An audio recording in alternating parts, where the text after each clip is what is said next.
नमस्कार दोस्तों, यह डिक्टेशन 70 शब्द प्रति मिनट की गति से रिकॉर्ड की गई है। डिक्टेशन शुरू होने में शेष है 5 सेकंड। स्टार्ट। कोरोना के साथ ही अब भूख और आर्थिक संकट से भी लड़ने की नौबत आ गई है। जीवन अर्थचक्र से चलता है, आर्थिक प्रक्रिया चक्रीय होती है, यानी श्रम से उत्पादन, उत्पादन से उपभोग, उपभोग के लिए श्रम।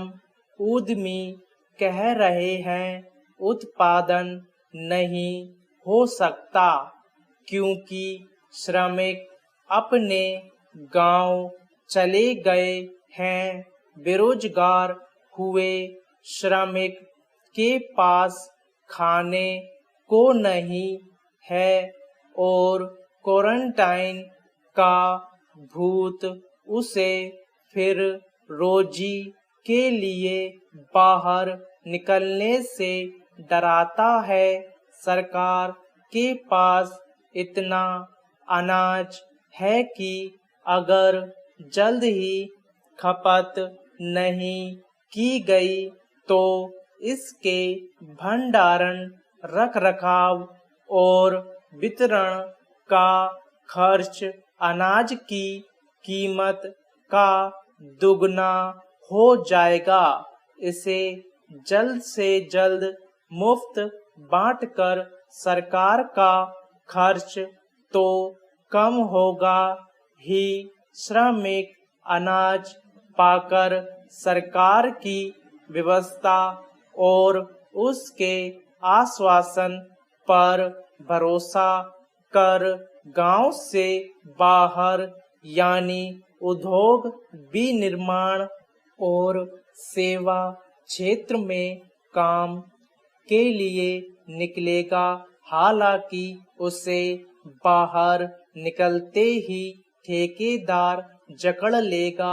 यह ठेकेदार कंपनियों के लिए सस्ते मजदूरों की सप्लाई सुनिश्चित करते हैं, लिहाजा ठेकेदारी सिस्टम से बाहर ये कंपनियां भी नहीं जाना चाहती।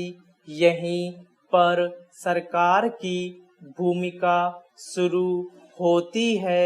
उसे मजदूरों को ठेकेदारों के चंगुल में फंसने से बचाने के लिए पहल करनी चाहिए और उनके लिए सेवा शर्तें बनानी चाहिए। जिस राज्य में ये मजदूर काम करने जाते हैं वहाँ का उद्योग बढ़ता है। उद्योग में पूंजी निर्माण की रफ्तार कृषि के मुकाबले काफी ज्यादा है, लिहाजा उस राज्य में प्रति व्यक्ति आय बढ़ती है और खुशहाली आती है।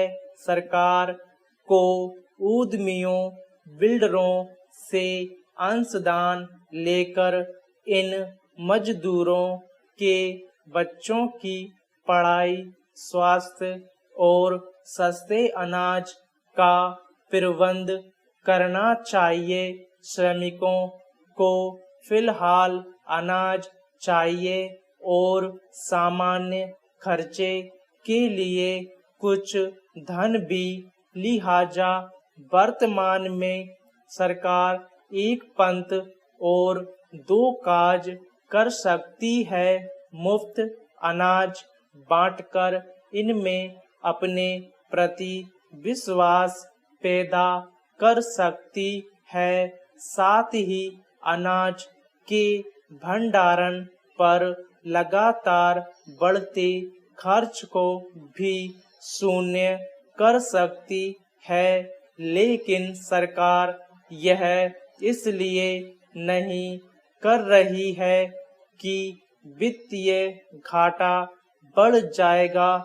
इसका कारण यह है कि ये अनाज सरकारी खातों में अपना मूल्य रखता है और फ्री बांटने पर वह सरकारी घाटा माना जाएगा। दूसरा डर है कि इस अनाज भंडार में कुछ करोड़ टन जानवरों को खिलाने लायक भी नहीं है, जबकि कागज में उसकी कीमत पूरी है। लेकिन इस समय दोनों चिंताओं को छोड़कर भविष्य में आर्थिक चक्र फिर से चलना कहीं अधिक जरूरी है। स्टॉप।